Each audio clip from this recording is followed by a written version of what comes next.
আমরা অনেকেই জানি ওআইএসসি, যেটা office of the immigration services commissioner নামে পরিচিত। এটার নতুন নাম হচ্ছে, নাম পরিবর্তন হয়েছে, পরিবর্তনের নতুন নাম হচ্ছে ইমিগ্রেশন অ্যাডভাইস অথরিটি। এবং এটা 16ই জানুয়ারি এটা নতুন নাম চেঞ্জ হয়েছে, office of the immigration services commissioner OISC. এটা হবে এখন নতুন নাম ইমিগ্রেশন অ্যাডভাইস অথরিটি।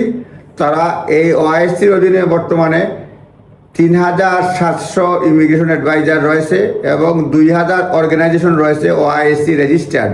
সুতরাং এটা বলছে যে যদিও নাম চেঞ্জ হয়েছে, বর্তমানে যেসব লাইসেন্স রয়েছে লাইসেন্সগুলি ভ্যালিড থাকবে আপাতত।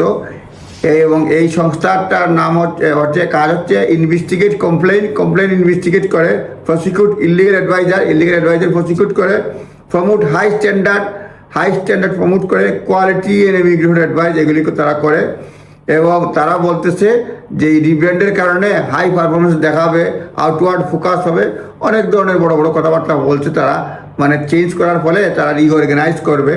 সুতরাং আমরা জানলাম যে ওআইএসসি বলতে কোনো কিছু থাকবে না। ওআইএসসি জিনিসটা এখন রিব্র্যান্ড হয়ে নাম হবে ইমিগ্রেশন অ্যাডভাইস অথরিটি।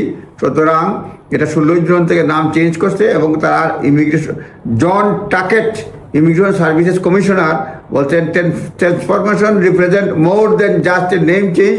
এটা নেম চেঞ্জ না শুধুমাত্র, এগুলো অনেক কিছু করবে। Evolving, enhancing and expanding with ambitious agenda, keeps advice seekers at the heart of evidence, everything we do. হ্যাঁ, অনেক কিছু থাকবে। এবারে 20 পৃষ্ঠার একটা তারা অলরেডি ব্রোশিয়ার বের করছে, কর্পোরেট প্ল্যান 2025 থেকে 2027 পর্যন্ত। সুতরাং আপনারা নিজ দায়িত্বে দেখতে পারবেন। বিশেষ করে ওআইএসসি অ্যাডভাইজাররা তাদের বর্তমান রেজিস্ট্রেশনটা ঠিক রয়েছে এবং তারা ভবিষ্যতে ওই আইএএ থেকে বিভিন্ন ধরনের পরামর্শ সুযোগ সুবিধা পাবেন, ভবিষ্যতে লাইসেন্সও নেবেন। ভালো থাকবেন। আসসালামু আলাইকুম।